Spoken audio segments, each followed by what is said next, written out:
This is the 6th video in my series on classical games from the 19th and early 20th century. This game was played in 1855 in a friendly match between Paul Morphy and Alexander Beaufort Meek. Meek was white and Morphy was black. The game started e4, e5, knight f3, knight c6, d4, e takes d4, bishop c4, the Scotch gambit. Black now has two main moves, knight f6 and the move played in the game, bishop c5. Now c3, knight f6 would transpose to the Giuoco piano. Instead, white chose a less common but more overtly aggressive move in knight g5. Black responded with knight h6, offering back the pawn in order to take the initiative. White decided to accept the proffered pawn by playing a small combination. Knight takes f7, knight takes f7, bishop takes f7 check, king takes f7, queen h5 check, and this is the point of the combination. The white queen on h5 forks the king on f7 and the bishop on c5, regaining the piece. Black responded with g6. White naturally played queen takes c5. Now, here black played the more modest d6, but nowadays the more aggressive d5 is regarded as black's best try here.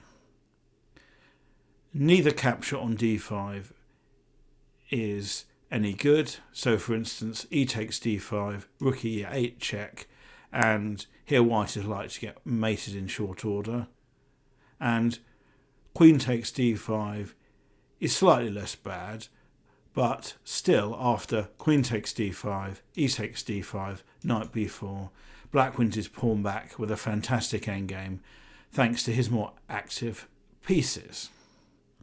So instead of either capture on d5, white should play castles when black will play d takes e4, and now white shouldn't be tempted by the aggressive f3, hoping to open the f file, because black can simply play e3 and white is dead lost here.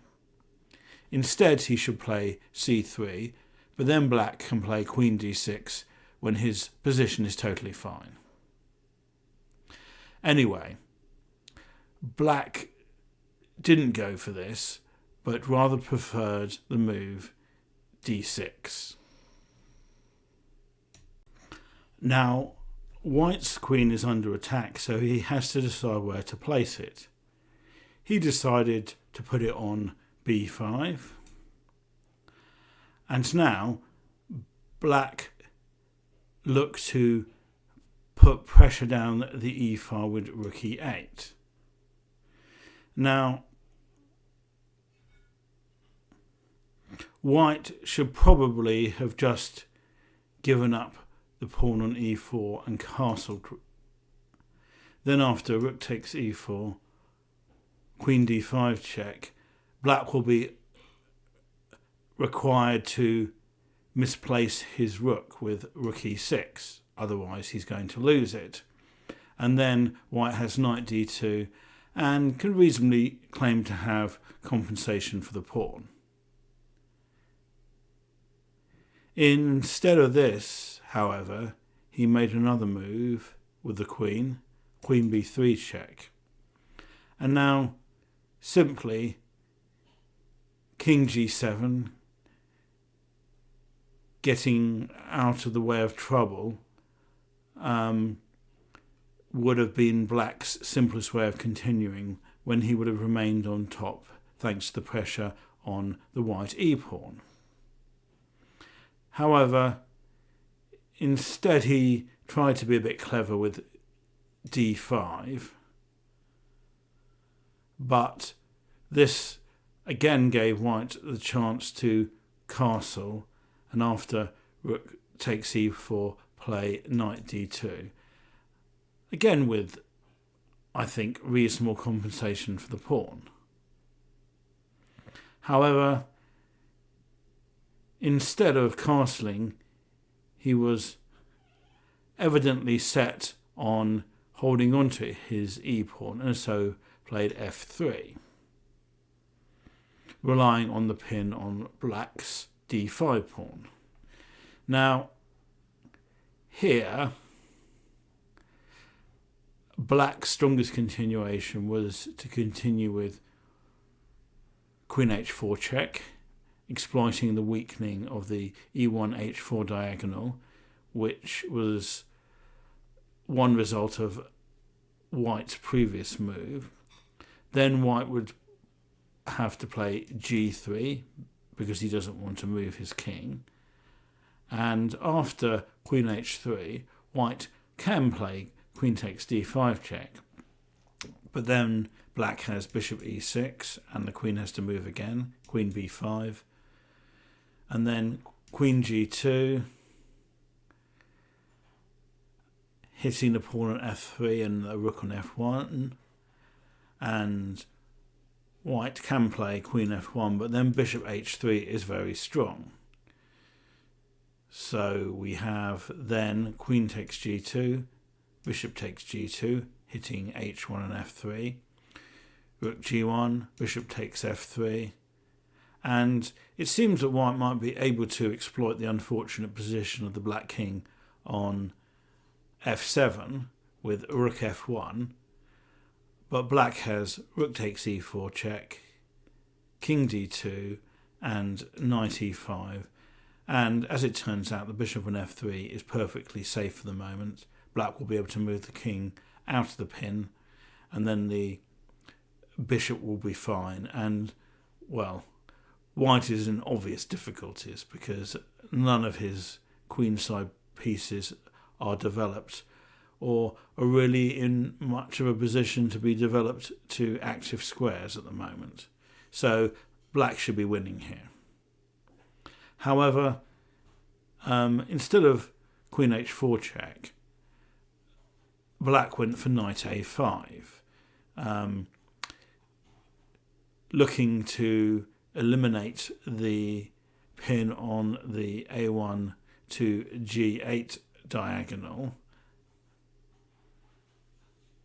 Now white should have tried queen b5 when black would have been better after c6, but only slightly so.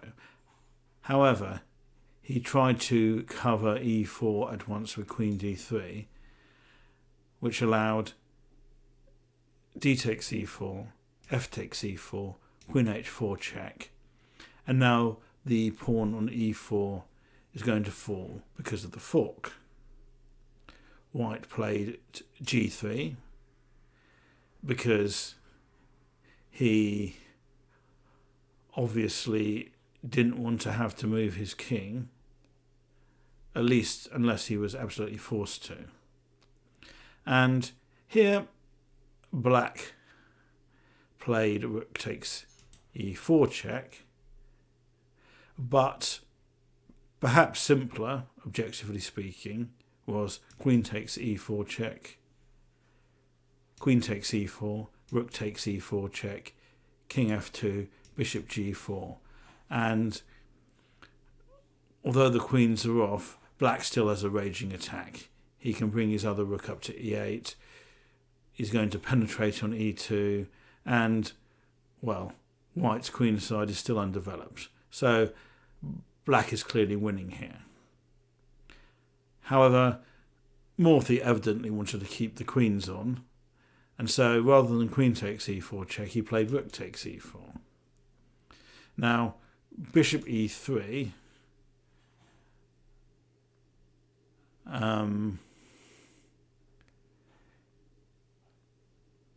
looks quite ingenious because of the attack on black's queen on h4, but then the simple queen g4 would be fatal for white due to the pin on the e file. So instead of that, white played king f2, and now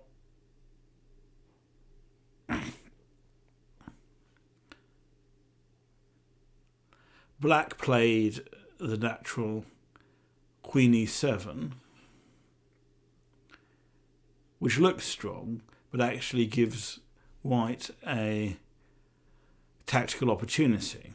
Instead, black should have played queen f6 check, and after queen f3, bishop g4, queen takes f6, king takes f6, and again, despite the exchange of queens, black still has a raging attack.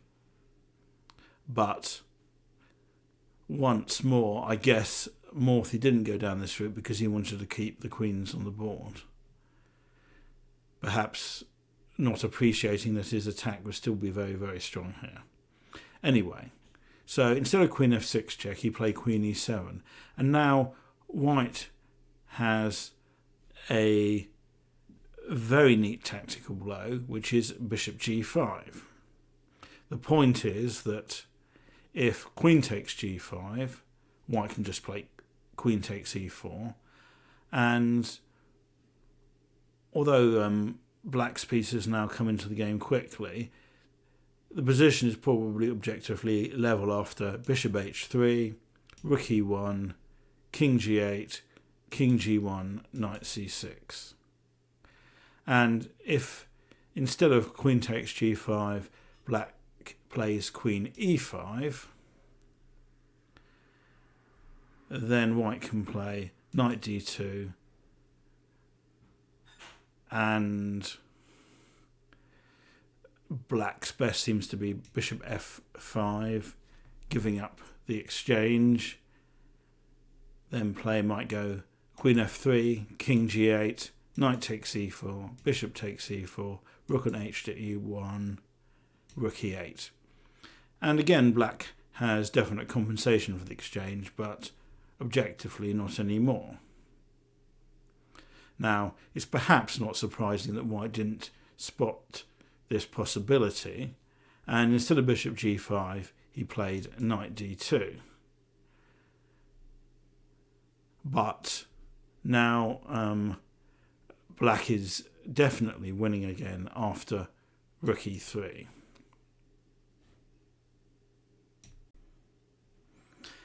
Now, if white captures the pawn on d4, queen takes d4, this leaves the e2 square under protected.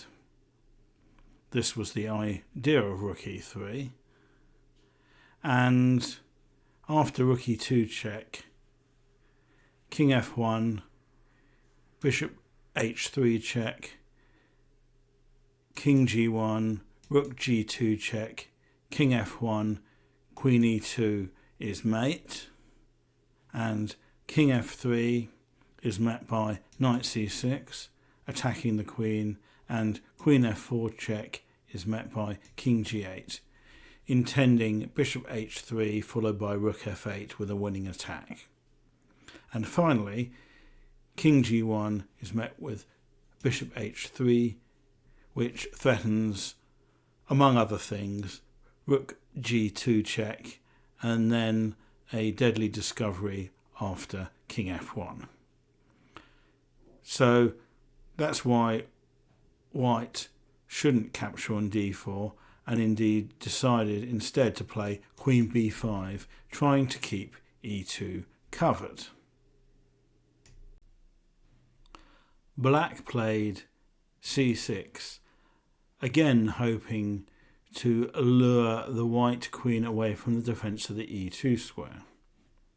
If queen takes a5, then rook e2 check is winning after king f3, Queen e3 mate, King f1, Bishop h3 check, King g1, Queen e3 mate, and King g1, Queen e3 check, King f1, Bishop h3 mate.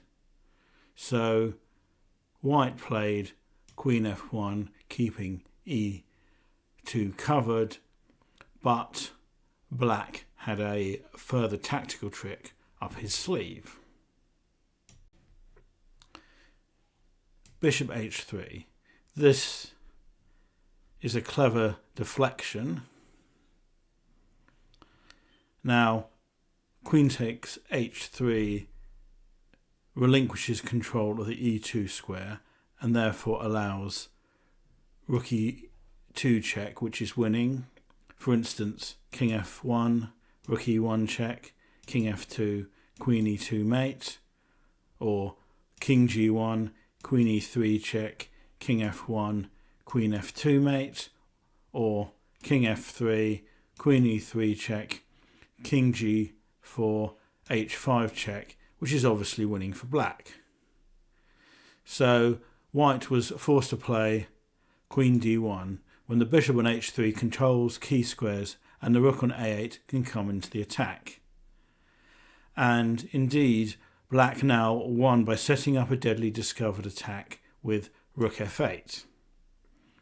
The king on f7 is going to move, and then the king on f2 will be toast.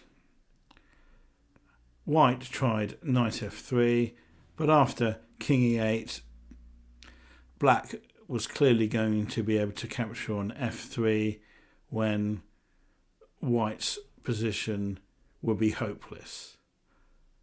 White therefore resigned.